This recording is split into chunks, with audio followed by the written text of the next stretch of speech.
الله الرحمن الرحيم الحمد لله رب العالمين والصلاة والسلام على نبينا محمد وعلى آله وصحبه أجمعين أما بعد. Got a number of questions somebody's written down here. Sujood sahwi behind the imam if you forget dua, for example. If you're behind the imam and you forget something, you don't have to do sujood sahwi, you just follow the imam. So if you make a mistake behind the imam, it's fine. The imam takes the responsibility and you don't need to do anything. Sujood, do you go hands first or knees first? Both are fine, inshallah. The Ahl Hadith say go down hands first. Who has the most right to lead? Do they have to? The person who has the most right to lead is the one who knows the most Quran. And then after that, the ulama differ exactly. So let's say two people are similar in Quran. Then who comes after that? Generally, it's the one who's the eldest. And then after that, they have a number of other criteria. However, if you are in a masjid, then doesn't matter who knows the most, the imam of the masjid has the most right. Or somebody who the imam appoints. So if the imam appoints somebody, and he says this person is leading the salah, and let's say he's not hafiz of the Quran, then salah time comes, and somebody says, hang on a minute, there's this other person who's present, who's hafiz, he should lead. So in this case, who leads? Not the hafiz, the one who the imam chose to lead, because the hafiz doesn't have a right. And the same goes for somebody's house as well. If you go to somebody's house, it doesn't matter who knows the most Quran. The person whose house it is, as long as he can lead salah, as long as his Fatiha is okay and so on, he has the most right to lead. For example, if Sheikh Surais came to my house and I said to him, nah, I'm leading today, Sheikh Surais has no right to say anything. He comes to the masjid and I turn around and say, no, I'm leading. He has no right to say anything. Obviously, if he came, then we will let him lead. Otherwise, defeats the purpose of him coming, right? But, na'am. So that's that question. And do they have to lead? Allahu A'lam, if there's nobody else, and there's only that person, then yeah. If there are other people who are capable as well and they're willing to lead, then no, he doesn't have to.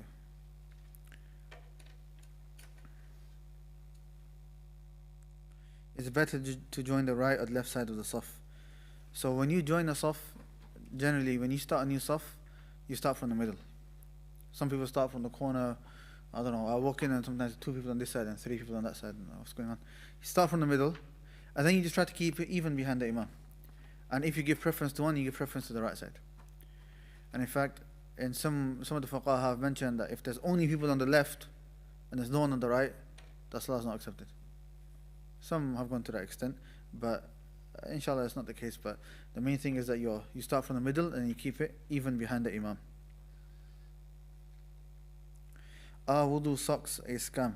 I don't know what they are. Generally, it seems like a Hanafi thing because Hanafis are a bit more strict in their conditions of what type of socks you can do it wudu on or not. But you mentioned as long as it's a sock and as long as you call it a sock and it's something that covers the area generally and fulfills the conditions, then you can do wudu over it. If you are giving zakah in Ramadan, do you give the year after reaching the nisab amount? Yeah, so if, let's say this Ramadan you reach the nisab, next Ramadan comes and you've had that money over the nisab for the whole year, you give zakah on that year that just passed. Not the next year. Next year you don't know if you're going to have the money or not. Right, then the main questions are a few other questions. Other questions either I don't know or there's khilaf and I don't want to go into it, or we study in the bigger books, inshallah. Like you asked about traveling and so on, that will. What is the other side? Can you give extra zakat to be safe? Yeah, you can give extra. Yeah, you can give extra to be safe, and then the extra will be considered a sadaqah. Allah Akbar, the person's sectioned it. Salah questions, tahara questions, zakah questions, hajj questions. Do family also have to not cut hair if a sacrifice is done on their behalf? That's not hajj, that's the udhiyah sacrifice is for one who's gone for hajj, is for that person. When we talk about sacrifice, that's for the one who's gone for hajj. That's the hadi and so on. The udhiyah is separate to that. The udhiyah that we would give at time of hajj, we're not going for hajj and we would sacrifice, then it's best not to. Some ulama say that no, it's just the one who's doing it, he's the only one, the family members don't have to. But it's best to say stay safe and not cut their hair and nails as well.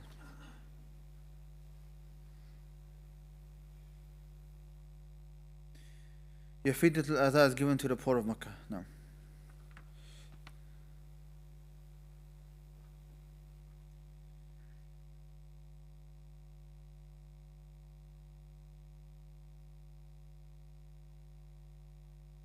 Does najasa have to be washed with water directly, or can something be used?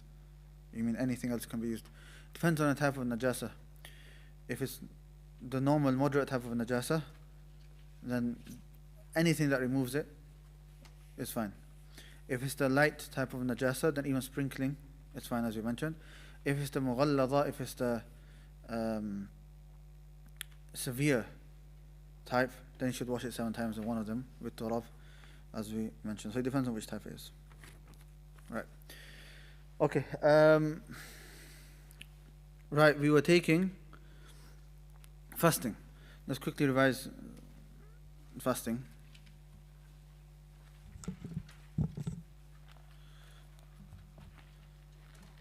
What type does blood fall under? What type of najasa? We took it. Go back to the lesson. Oh, it's written in the book.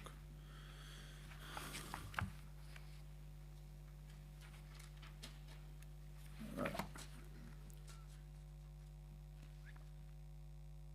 Bilal, pillars of fasting.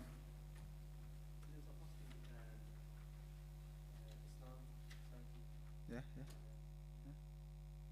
How many are there? No, you're wrong. There's only 2. They're conditions. But we didn't mention, we're not gone to that yet. Pillars. I said it with some confidence as well. Come pay attention. Right, Awab. What are Awab? Intention and staying away from anything which breaks your fast. Right.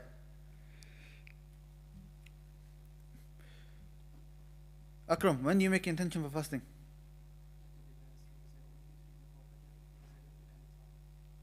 It depends. If it's obligatory before Fajr, if it's nafal, then any time. If it's nafal, it should be before Fajr at night as well. But if a person wants to make it during the day, that's fine as well. Hamza, give me an example of obligatory fast. Another one. Make a vow. Give me an example of nafal. No. Mondays and Thursdays. We're going to take them, inshallah. Right.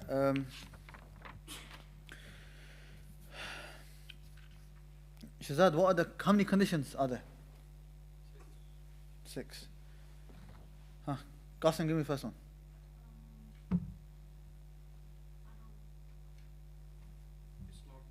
Islam. Next one. Sanity. Third one. Purity. Yusuf, fourth one.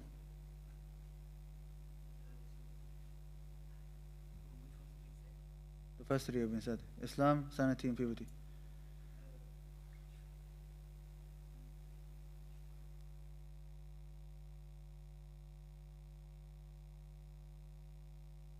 Yusuf? What ishara did you give him?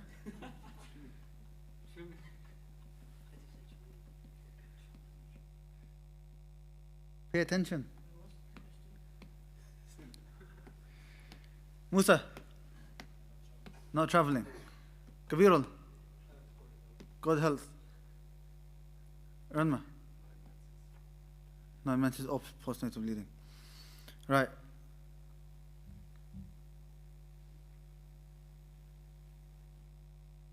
If I have a terminal illness condition, cancer or old age or something like that, so I don't fast that day, how do I make it up?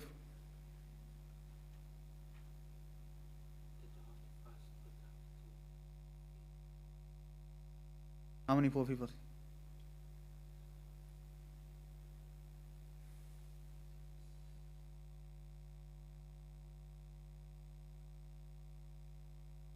One for each day.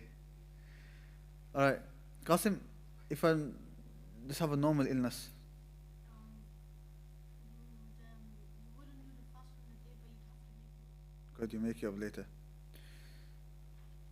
Ahmed, if I'm traveling on a train, first class, to London, and it's winter, the day's short, I'm chilling, I'm relaxing, do I have to fast?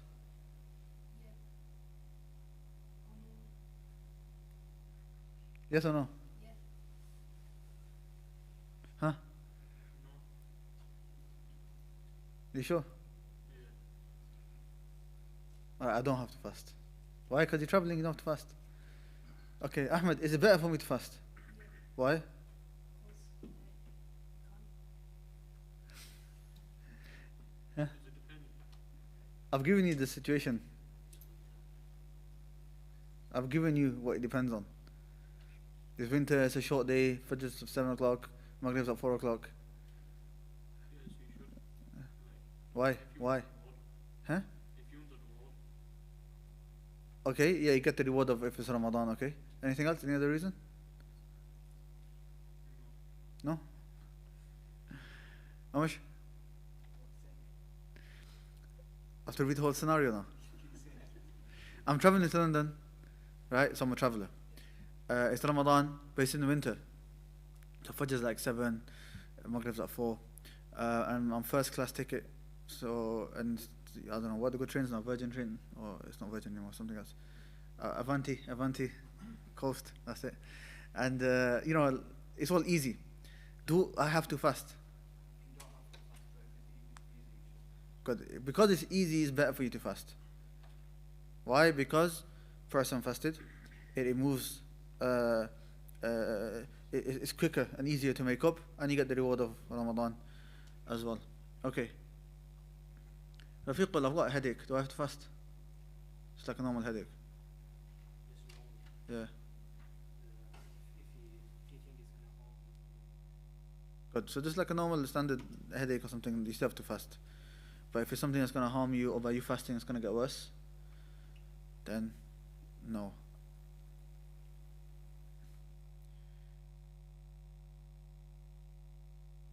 Akram, if a woman who's pregnant or breastfeeding, she doesn't fast on that day because the doctor said if you're going to fast, then it's going to harm you and the child, what does she do? Just make it up. Bilal, if it's just harming the child,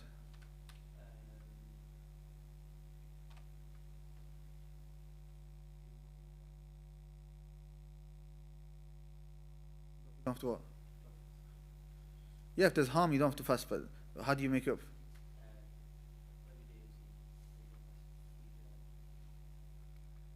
Yeah, I did it with obviously in as well. Huh?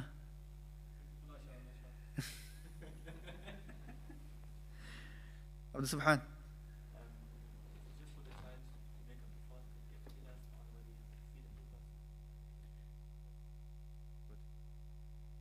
If the fear is just for the child, look, the answer for all scenarios is that you don't. That's the easy answer. Whether it's for yourself, whether it's for the child, whether it's both, you don't. But if you want a bit more detail, then if the fear is just on the child, then there is some khilaf, and it's better to also feed a poor person. It's better to, as Ibn Uthaymeen, he says. We don't have to. You don't have to. And the reason for that, there's actually a hadith on it. The hadith, if you want to write it down, you can. The Prophet ﷺ, he said, Inna Allah Ta'ala wada'a anil musafiri as-sawm. Verily Allah subhanahu wa ta'ala has removed fasting from the musafir, the traveller. Wa shatar as-salah, and also half of prayer as well, meaning he can shorten his prayers. Wa anil hamili awil murdi'i as-sawm. And Allah has removed from the pregnant woman and the breastfeeding woman as-sawm, fasting.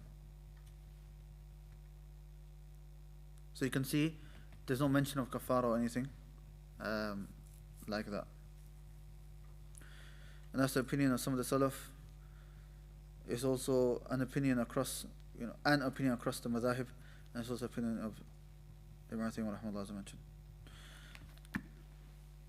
Okay, let's go back to Hajj. Don't think I forgot about Hajj.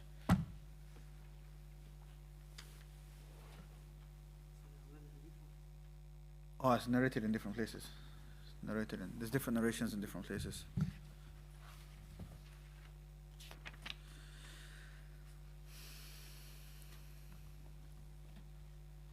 There's different narrations, but I'll give you the summary. Imam al-Tirmidhi, he said it's Hasan. It's been Ibn Khuzaymah mentions it in his Sahih. Al-Albani said it's Hasanun Sahih. Muqbil al-Wadi'i said it's Hasan also.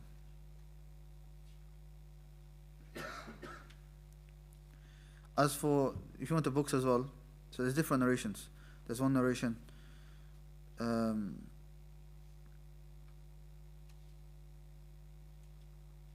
narrated through the tariq of Waqi', that's narrated in Ahmad 18568, Tirmidhi 715,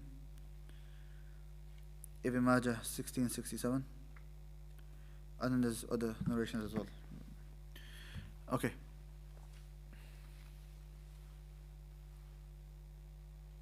So was a hadith, Inna Allah wada'a, verily Allah has removed al-musafiri, from the traveler, fasting and half of salah, and from the pregnant woman and the breastfeeding woman, fasting. Okay, Hajj. Let's start easy. What was your name again? I keep forgetting your name. Yeah. Daniel. Daniel, how many types of Hajj are there?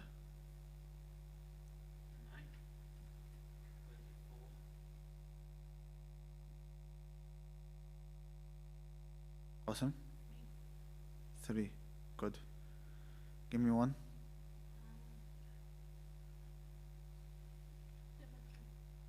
And what is it?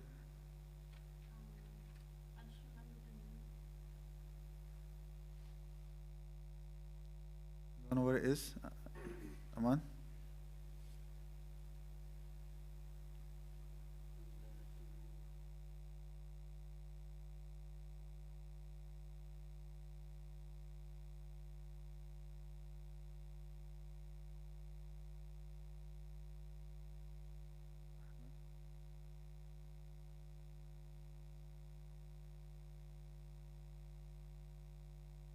Good. Umrah and Hajj separately.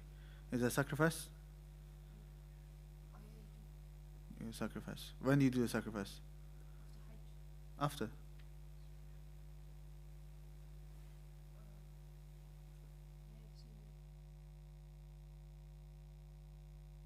Alright, we'll come back to that question. Siddharth, give me another type of Hajj. Ifrad. Hajj alone, no sacrifice. The third one?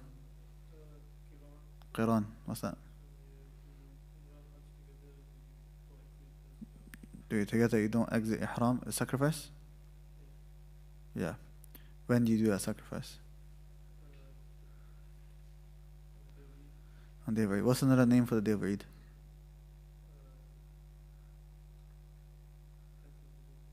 The day is the 10th. Awab, what's another name of that day?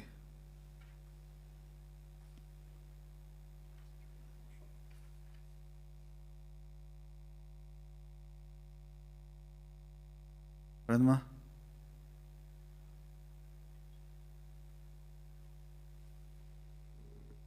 Yusuf, what's another name for the 10th of the Hijjah? What is Yusuf? Yusuf? Huh? The day of sacrifice, good.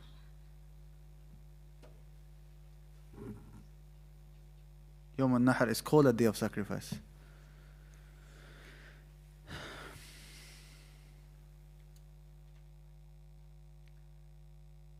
Musa, which day is Yawm al-Tarwiyah? Al-Tarwiyah.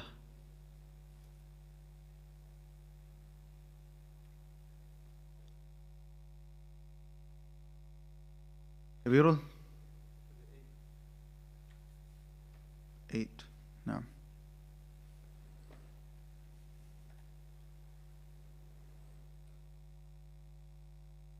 Nuh, what are the pillars of Hajj? How many are there? 4. Good. Hamza, what are they?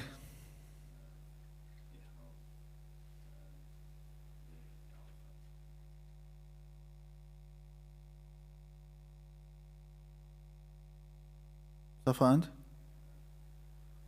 Marwa. So Ihram, Arafah, Sa'i. What do you do before Sa'i normally? In Umrah, what do you do? Tawaf, good. Right.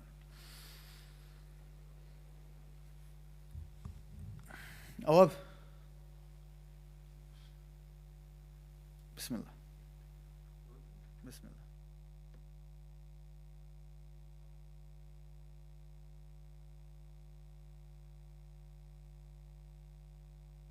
Imagine I'm a person, I don't know how to do Hajj.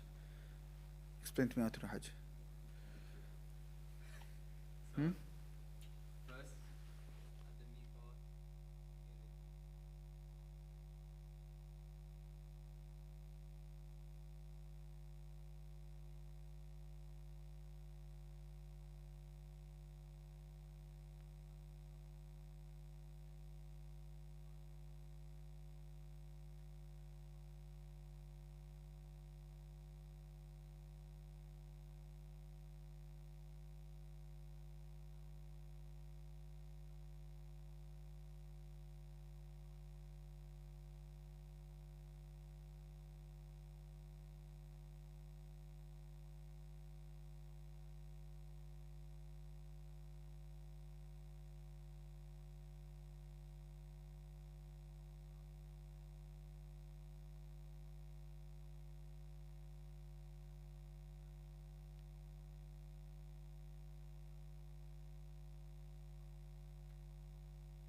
You don't know? you're gonna do tamattu. If you didn't tamattu, you come out with haram. Okay, good. Alright. That's fine. Karen.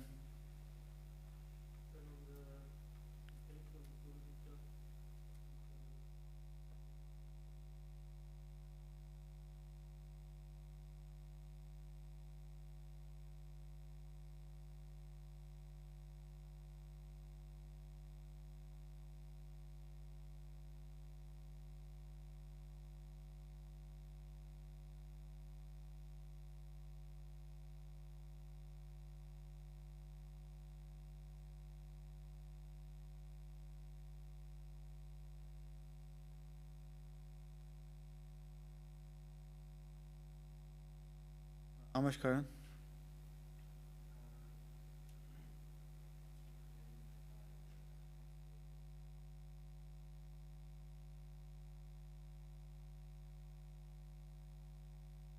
Bilal?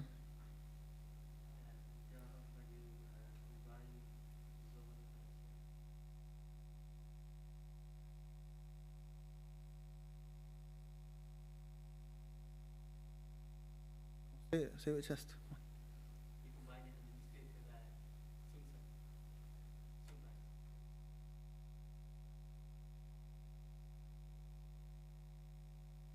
When?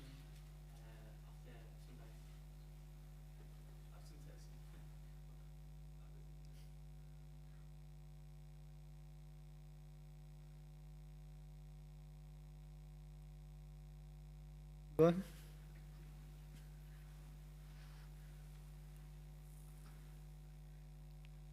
Bilal, man, what's going on? See? MashaAllah, Bilal's got this smile, you can't even get angry at him. Oh, correct him.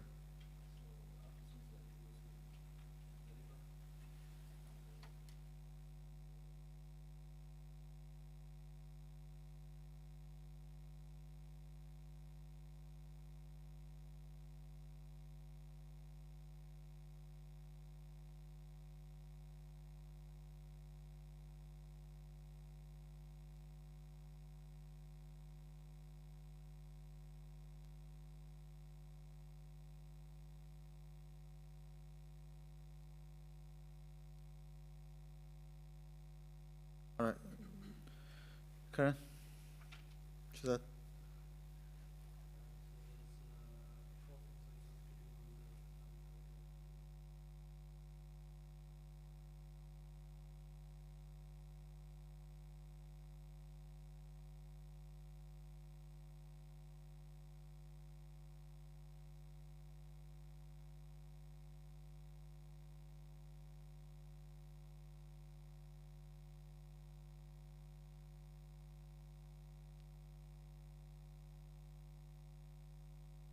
Say the four things again. You said throwing the stones.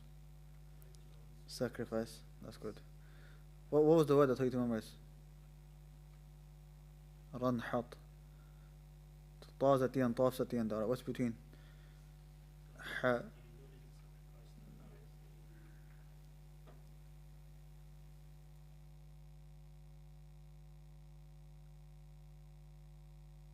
You should know what the ha is. Yeah.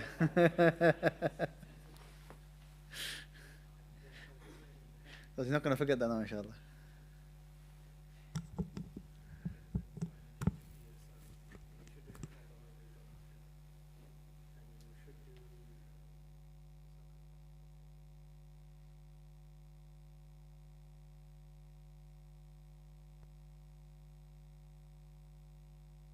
Alright. What do you do on the 11th and 12th? We sleep in Mina. Yeah, you stay in Mina. Then we go to throw rocks, the 3 big rocks. When? I just know that you throw the rocks. Okay, do you throw out just one of them or three of them? You do at the biggest one there is.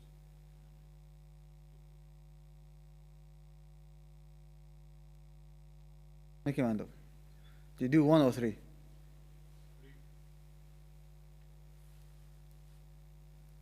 3. Yeah, three. Alright, Aman, what do you do after that?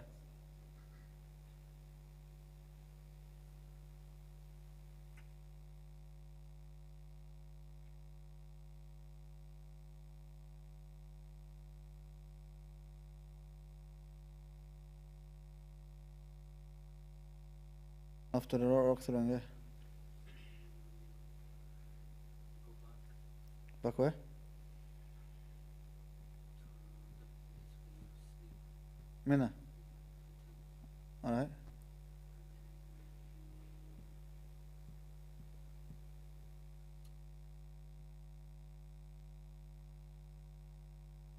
At least 11, 12, okay then.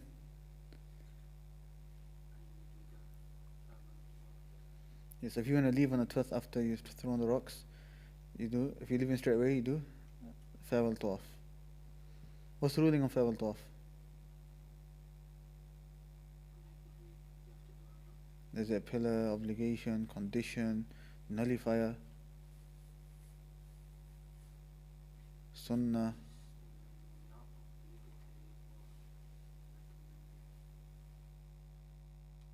Subhan? It's an obligation. It's an obligation. Right. Seems okay. Could be better though. What time is it? Half. How much have we got today? Let's see.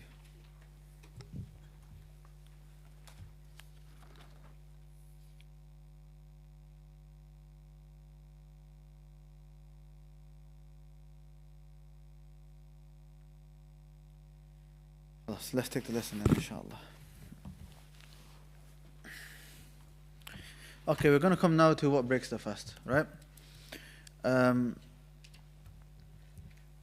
what breaks the fast is, by the way, I did send into the group. Do you guys see what I sent? The writing, inshallah, should be clear. All those issues, and I sent an extra one, which is for today, which is some of the things that do not break the fast.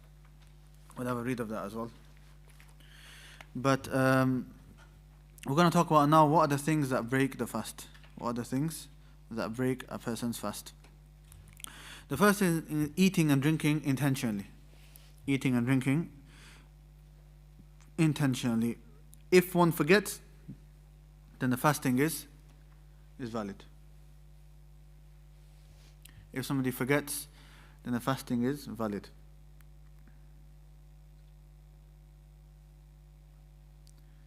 This goes back to that principle, you remember?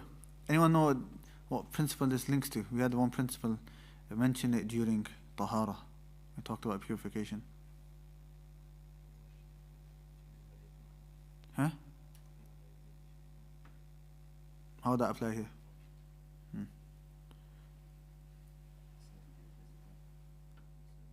How would that apply here?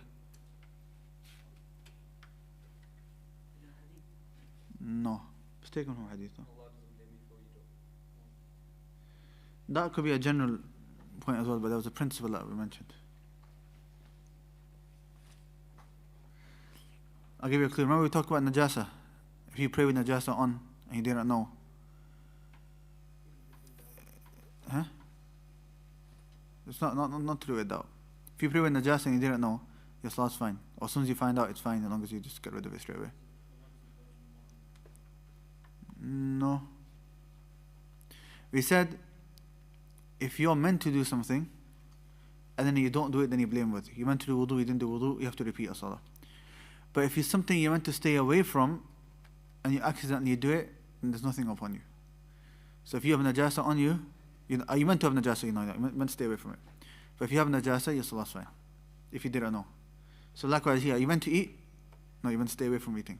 So if you do it unintentionally, it's fine, nothing on you. Okay?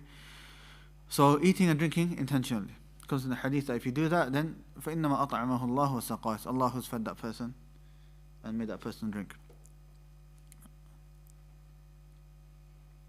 Does it matter how much you eat? Yeah, so one bite is okay, but a full meal is not. You've seen that video of somebody who rang a sheikh saying, Sheikh, I walked into the kitchen, accidentally I had 3 liters of water, and accidentally I drank half an apple and half a shawarma. How was that an accident? Right. Number 2 is relations, family relations. We already, I haven't talked about this. So, na'am. Family relations, or having a relationship between the spouses, if it's done during the day of Ramadan, then that is not allowed. If it's done during the night of Ramadan, then that is permissible, because he's not fasting during the night. What is upon the person that does so during the day of Ramadan? This is kafara al-mughalladha. This is the severe type of expiation. It's not normal expiation. So not only has this person committed a sin, and not only is it obligatory upon him to do tawbah, he also has to do the severe expiation. What is a severe expiation, or the major expiation, they've written it here, is you free a slave. If you are unable to find one, then you have to fast for 2 consecutive months. And if you are unable to fast, then you must feed 64 people. Notice when it says, if you're unable to, then do this. That shows that this is done ala tartib, in order. You don't have a choice between the 3 things. You do not have a choice between the 3 things. It has to be done in order. If you can't do the first one, then you move on to the second. So we don't have slaves, so we can't do the first one. So we move on to the second, which is fasting for 2 consecutive months. How long is 2 consecutive months? Basically 60 days. And notice the word consecutive, meaning 60 days straight. Meaning, let's say you do 55 days, and one day you don't. What do you have to do? You have to start all over again. So instead of fasting for 1 month, which is Ramadan, by you doing this sin, you have to fast for an extra 2 months consecutively.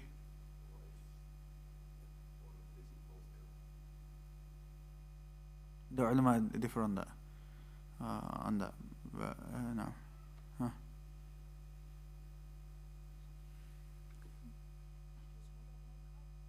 No. Because Ramadan, you're fasting the fast of Ramadan. You can't say I'm fasting Ramadan and I'm doing qada at the same time.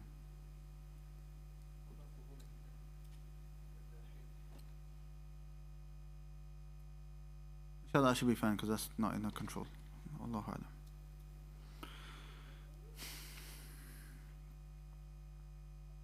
If you're unable to, then you feed 64 people. Right, number 3, the exiting of sperm due to touching, kissing, and hugging. Meaning, you don't have relations, but you do everything else and that causes sperm to come out, then that would also break the fast. Does a person need to do the major expiation for this? No, not for this one. It's just for having actual relations.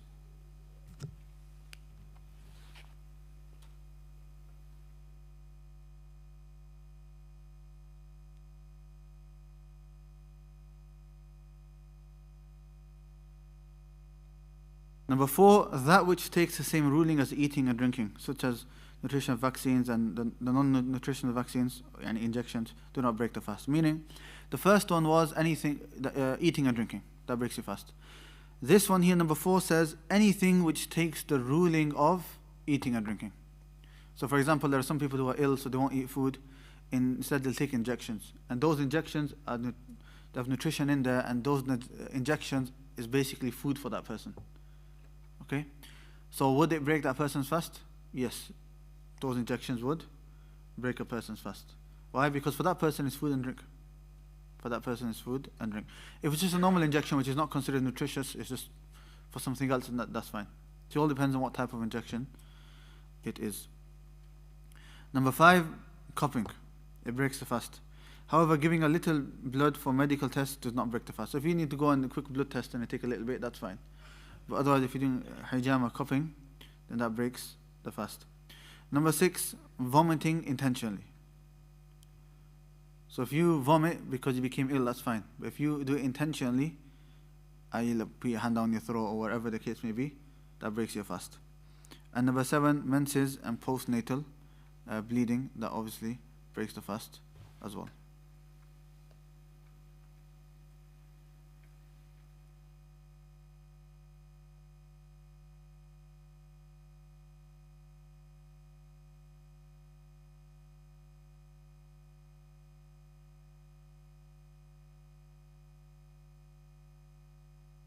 Okay. One of the pictures that I sent are some of the things which do not break the fast. So contemporary issues that don't break the fast. If you just quickly have a read of that, it's taken from it's taken from statements of Ibn Uthaymeen and other ulama. But I don't know, you might have seen it. I'll just summarize it from. There's like a table. You might have seen it. It goes around every year. There's like a table of these contemporary issues and which ones break the fast and which don't. I basically just use that. But smelling or applying perfume, as long as the incense is not taken in, doesn't break the fast. Bleeding from your mouth and nose does not break the fast. Using an inhaler does not break the fast. Inhaler does not break the fast. Firstly, because it's so little, and secondly, they say that it doesn't even reach it doesn't go down your throat. Anyway. Removing a tooth does not break your fast. Undergoing a blood test does not break your fast if it's a little bit. If it's something where it's a lot of blood, then it would. Nose drops does not break your fast unless the taste goes down to the throat or to the stomach. Tasting food is permissible. We're going to get to that if needed. So if a woman's cooking food and she needs to taste it, it's permissible for her to just use the fingertip and touch the food and taste it just to see if the taste is fine.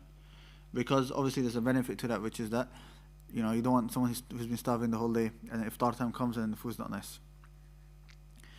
Lying, swearing, or using foul speech does not break your fast, but it does reduce the reward.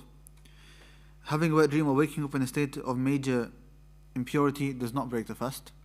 So if you fell asleep and you had a wet dream, for example, it doesn't break your fast because it wasn't done intentionally.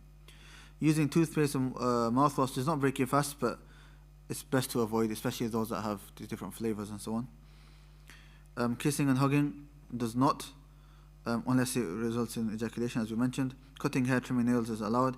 Having a shower or a bath is permissible, as long as you don't drink the water intentionally. Swimming or diving in the water, again, doesn't break the fast, but again, it's disliked for obvious reasons. Applying henna is fine. Taking anesthetic injections, that's fine because it's not nutrition. Using cosmetic or makeup is fine, and eye drops are also fine. Even if you put the eye drops in and taste goes to the stomach and so on, it's fine because you don't use your eyes to eat. Right? It's not a place where you would you normally eat from. Okay, we have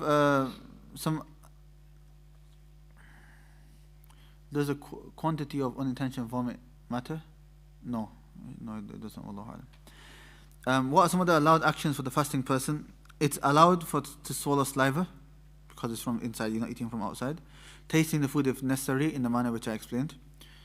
Taking a shower, brushing your teeth, smelling good, keeping cool. The severe expiation, is that only if it's intentionally or what if it's unintentional? How is it going to be unintentional? Like let's say Fajr time comes or something. If that Fajr time comes, Wallahu alam. If it's inside the time, it's inside the time.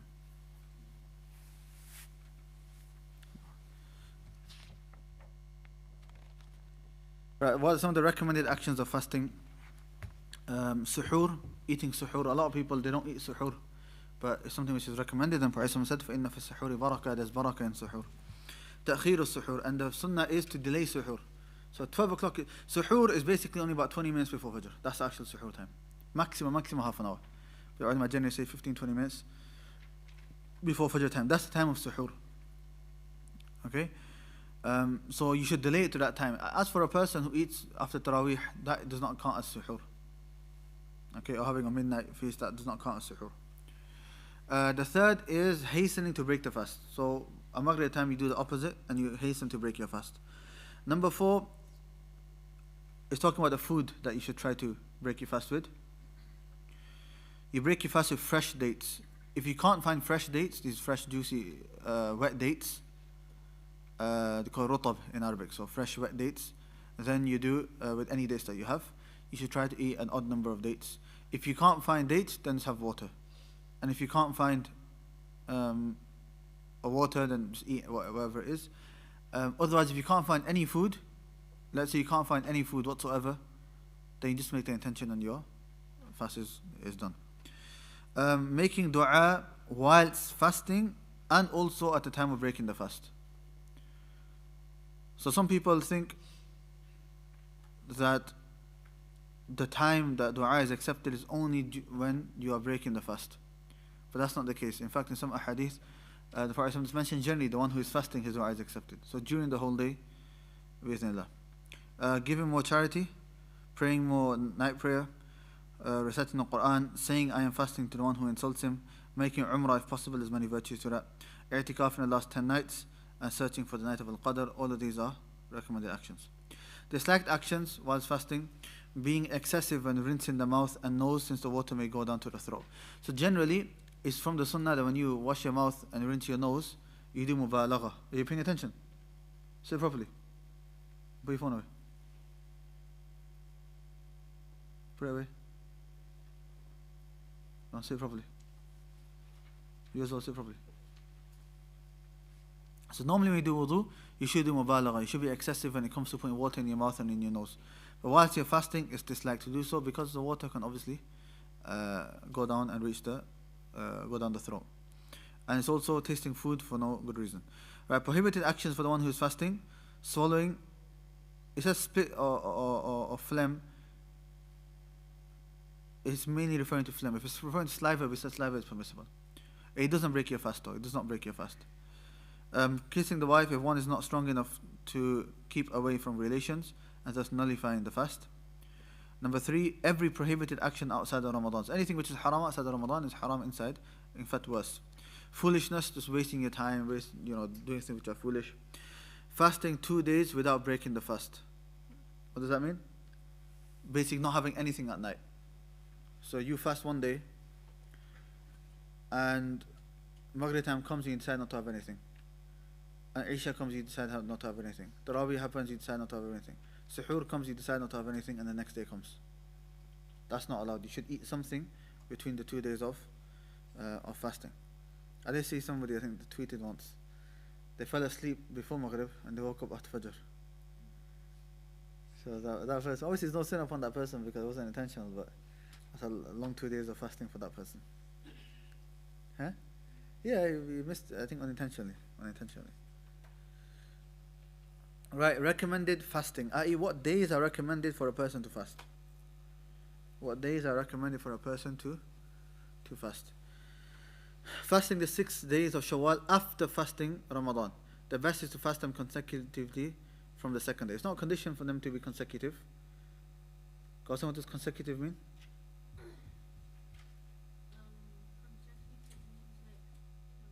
Good, in a row, without any breaks. But it's not a condition. And the 6th of Shawwal should be fasted after you've made up all of the ones of Ramadan.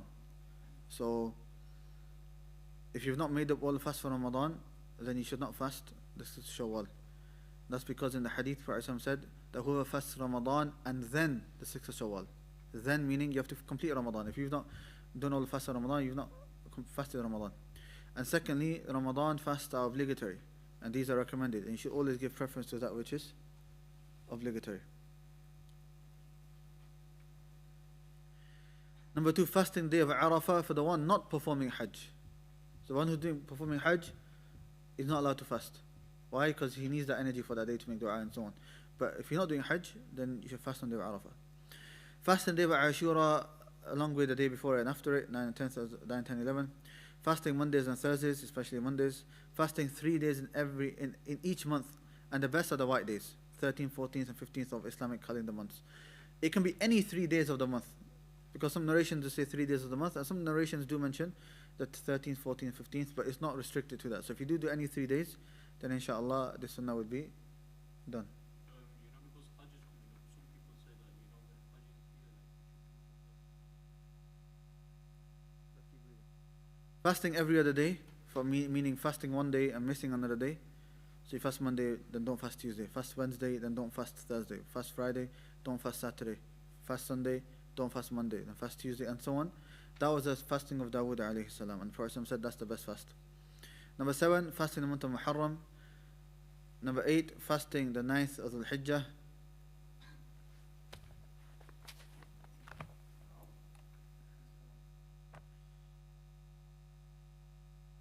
I think what he means is the first 9 days of Al-Hijjah, not the 9th of Al-Hijjah.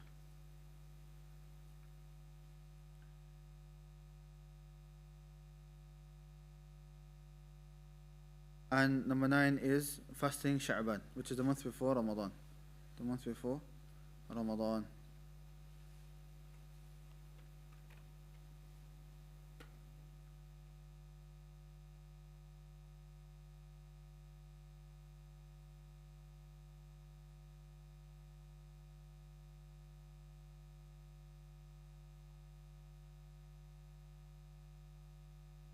Haram generally, yeah. But especially the day of Ashura.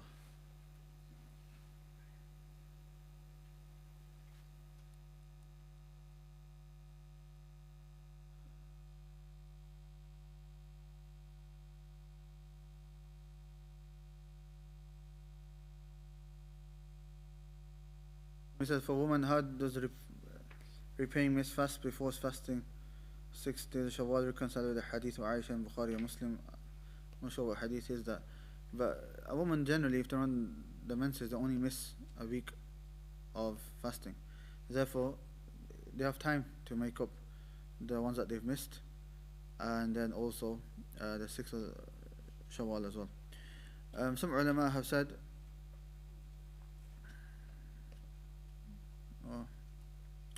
the hadith of Aisha that you just mentioned, it doesn't clearly mention that Aisha did fast Shawwal. It just said that the ones that she had to make up from Sha'ban, she delayed it. Or the ones that she had made up from Ramadan, delayed it to Sha'ban.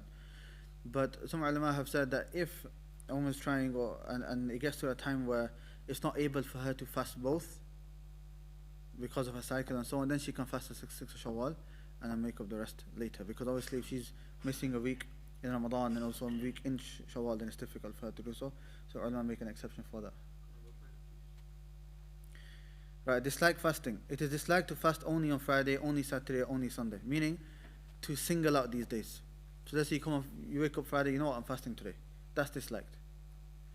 If one fasts one of these days alone due to a reason such as Arafah, then that is accepted. If you end up fasting that day due to a reason, then it's accepted. Such as you're doing the fast of Dawood one day and you're missing one day and then doing one day, and it lands on Friday or a Saturday, that's fine. But just specifying that day, just like that, then that is something which is disliked. Some days prohibited fasting to fast Rajab alone, because some people believe that Rajab is special fadail and so on, so they just fast that because of these virtues and so on.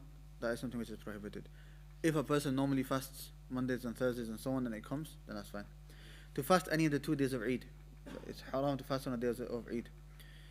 To fast a day before Ramadan, unless it is one of the days one fasts weekly. We talked about this, the day of Shak. Number 4, fasting the days of Eid after Hajj, except for the one who does not have an animal to slaughter. So Ayyam al-Tashriq, we talked about this. Yeah, Ayyam al-Tashriq, days of eating and drinking, not days of fasting. Except for the one who doesn't have an animal to slaughter, then what does he do? He fasts those 3 days and then 7 when he gets back home.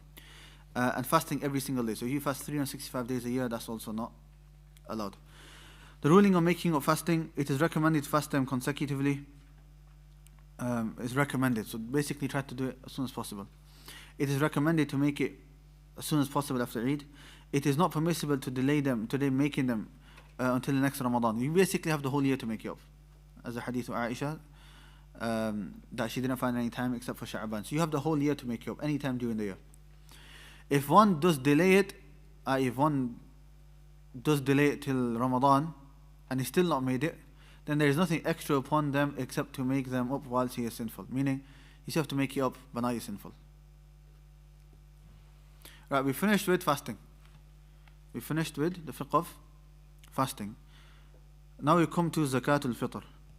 We come to Zakatul Fitr. Now, we have some rulings of Zakatul Fitr. I will send like a summary as well on the pictures later.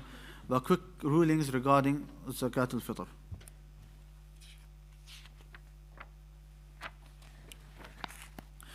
It is an obligation upon everyone who has reached the sunset of the last day of Ramadan whilst he or she is a Muslim, whether old, young, male, female, slave or free. We already talked about Zakat al-Fitr when we talked about Zakah, right?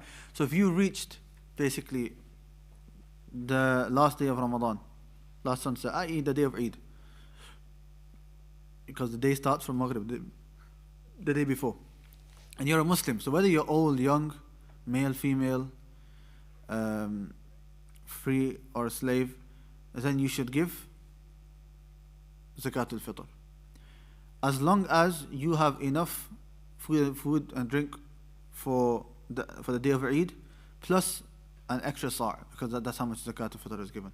As long as you have that much, then you have to give Zakat al-Fitr. It should be given on the night of Eid, on the night or day of Eid. We're going to talk about the exact time in a second. And to give a sa'. A sa', they say, is 2.4 kilos, and some ulama have taken it up to 3 kilos. So 3 kilos is safe, is a safe amount. From that which a person and the family have extra from their basic needs. It is recommended to give it on behalf of the fetus. So if there's a fetus, i.e. the woman's pregnant with a baby, it's recommended to give it on their behalf. Why has it been legislated? What's the wisdom behind Zakat al-Fitr? There are 2 wisdoms. Firstly, it is a purification for the fasting person from misbehavior. Meaning, if there's any deficiencies that you fell into in Ramadan, then Zakat al-Fitr is a means of filling those gaps, filling those deficiencies. And secondly, it suffices the poor from begging on the day of Eid. Day of Eid is a day of celebration. It doesn't befit people to be begging on that day, so you give them food so they don't need to beg on that day. What is the time for Zakat al-Fitr? There are 3 times. There's a time where it's haram, time where it's recommended, and then a time which is permissible. The permissible time is a day or 2 before Eid. You can't give it a day or 2 before Eid. The recommended time is the day of Eid itself, but from Fajr till Salat al-Eid. That's the best time, from Fajr till Salat al-Eid. And the prohibited time is after Eid Salah. The prohibited time is after Eid Salah.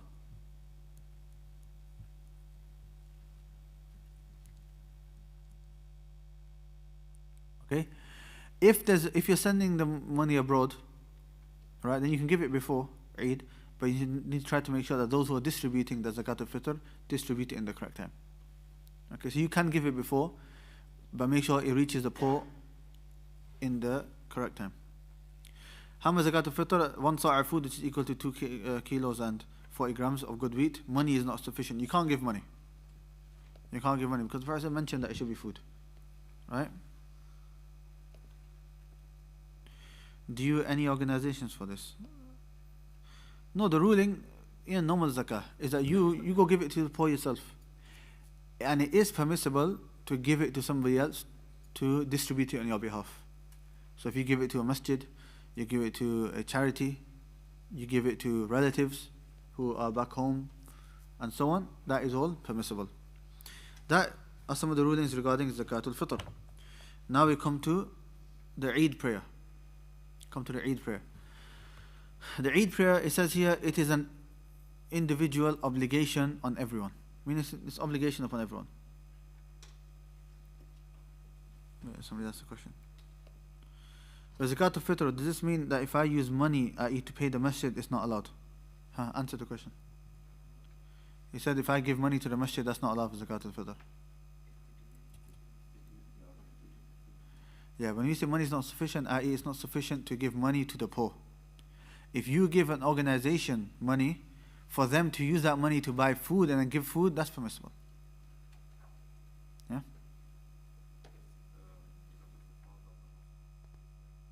That's also fine.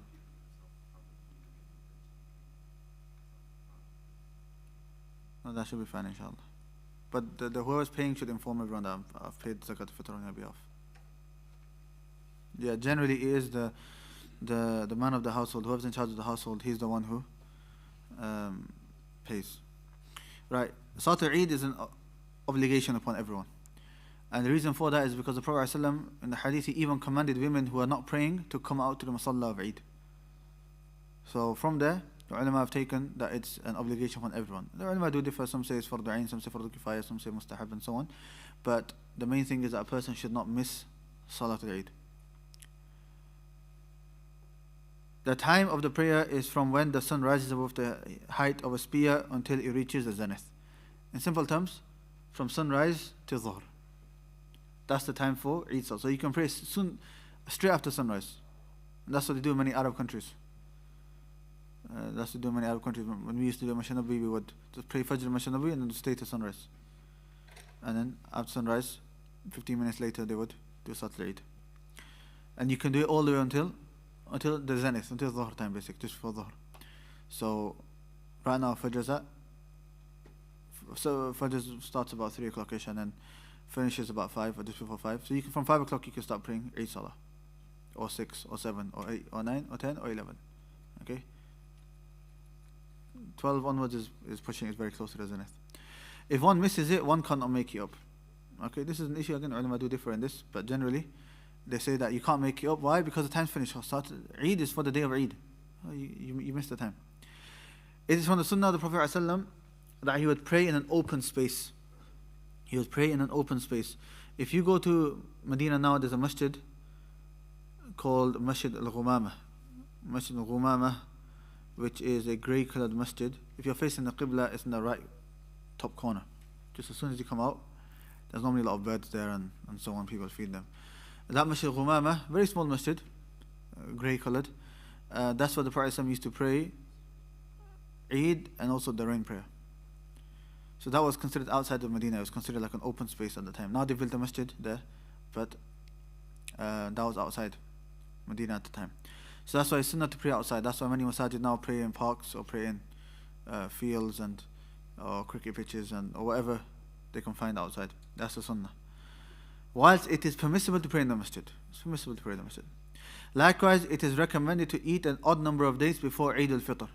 So Eid al-Ramadan, it's sunnah to eat an odd number of dates before the Salah. As for Eid al-Adha, then the sunnah is to eat after the Salah. And if you get confused which Eid should you eat before or after, the way I remember it is, which one are you sacrificing? Eid al-Adha. So therefore, the sunnah, you sacrifice the animal and you eat that meat that you just sacrificed.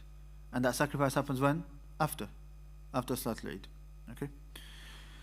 One should take a shower, put on perfume, wear his best clothes. One should take one way to the prayer and return from another way. So take 2 different ways. Take one road to coming, go back in a different way.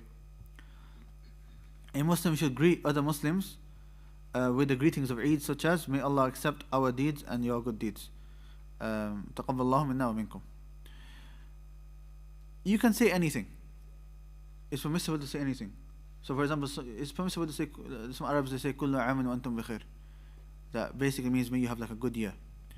Okay, now even though it's not something which is narrated, okay, even taqabbalallahu minna wa minkum, it's not rated from the sunnah, but it's from some of the salaf.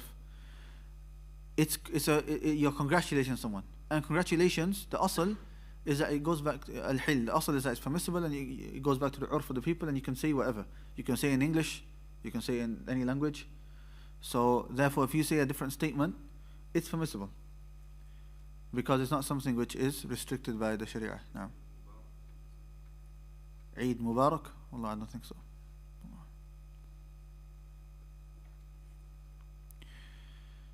it is recommended to say Allahu Akbar, La ilaha illallah, Allahu Akbar, Lillahi alhamd. We're going to talk about the takbirat and when to say it exactly. On the night of Eid and after the prayers until sunset and the day of Eid, the prayer is 2 units of prayer before the khutbah. Basically, it's 2 raka'at, and you pray before the khutbah or after. In Eid, the salah comes first. Normally on Friday, the khutbah comes first, then salah. Eid is the other way around. The salah first, and then the khutbah. And what's the sunnah to recite in the salah? Either Surah Al-A'la Ghashiyah or Hamza? Good. Surah Qaf and Surah Qamar. Surah Qaf and Surah Qamar. How do you pray? So, it's 2 raka'at. The only difference is that in the beginning you do extra takbirat, meaning you say Allahu Akbar extra. In total, in the first takbir, in the first raka'ah you say it 7 times, and the second time you say it 5 times. Okay? Now there is some khilaf in the first raka'ah. Does the first takbiratul ihram count as one or not? So the Ahl Hadith that we do in this masjid is that we say it doesn't count. Okay, that's why after Allahu Akbar we do 7 more. But other ulama and the Shaykh Haytham's written here, he said with 6 takbirat, meaning after you say Allahu Akbar, the initial one, you do 6 extra. Okay? And as for second raka'ah, that's clear. Second raka'ah you get up and you just do 5. Okay? Because that one's takbiratul intiqal. You not said it while you're standing up. And then with that you finish Salat al-Eid. There's one extra point which I want to mention, which is regarding takbirat. So this you have to write down. The takbirat on the day of Eid, which is saying Allahu Akbar, La ilaha illallah, Allahu Akbar, Lillahi alhamd. Now there's different ways of saying it. Some say Allahu Akbar, La ilaha illallah till the end, and some say it 3 times, Allahu Akbar, Allahu Akbar, La ilaha illallah. There's Allahu Akbar wa kabira wa alhamdulillah kathira wa subhanallah wa barakatuh wa asila, and there's others as well. Okay? But when do you say it? Now, for Eid al-Fitr,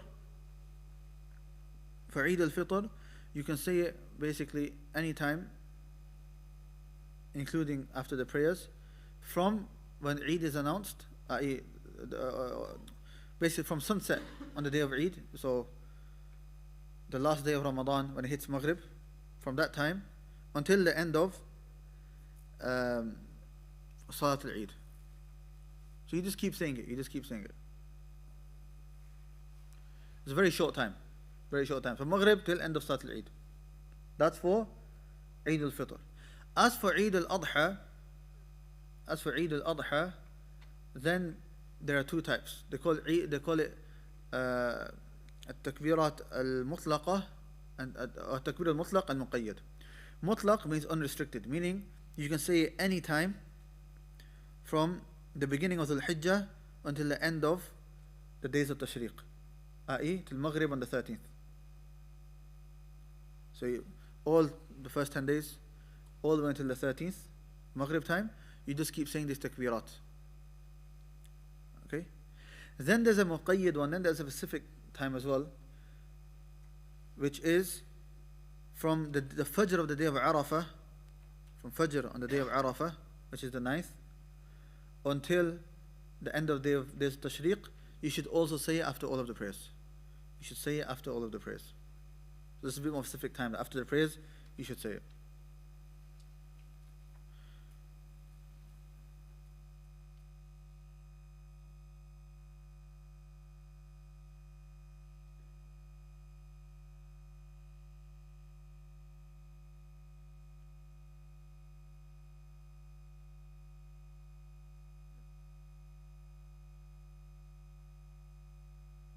As for saying it in one voice, then that's not something which has been legislated by the Prophet ﷺ, nor did the Salaf do. So everyone should say the takbirat separately. The same goes for the talbiyah, labbaik Allahumma labbaik. You know, how many people did Hajj with the Prophet ﷺ? 100,000. It's not been narrated that all of them did it in the same voice. Everyone does their own thing and says their own thing. If your voice coincides with somebody else, then that is fine. But it's not something which should be intended from before. And that's what some ulama have said, those that do it, it's an innovation. No. With that, alhamdulillah, we finished fasting. What I want you guys to do is fun, yeah? You know the one for Fajr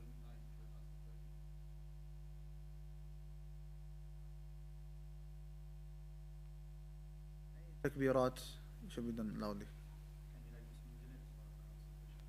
Say it loudly. Okay, for Tuesday, I want you guys to revise everything. All of the fiqh of worship. Okay? Huh? All of the fiqh of worship. So it includes wudu, tahara, salah, zakah, fasting and hajj. Okay? All of it. And also do these questions, these fasting questions. Then after that you'll have an exam. I'll let you know on Tuesday what date the exam will be.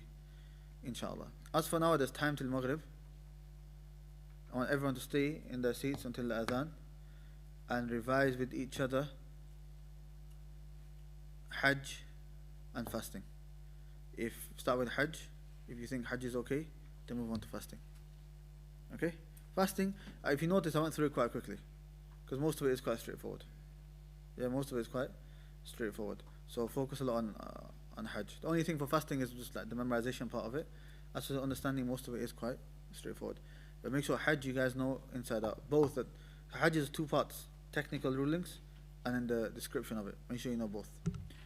So the lesson I'll stop here and everyone stays until the adhan. And when you hear the adhan, then you can get up inshallah. Okay? سبحانك اللهم وبحمدك أشهد أن لا إله إلا أنت أستغفرك وأتوب إليك.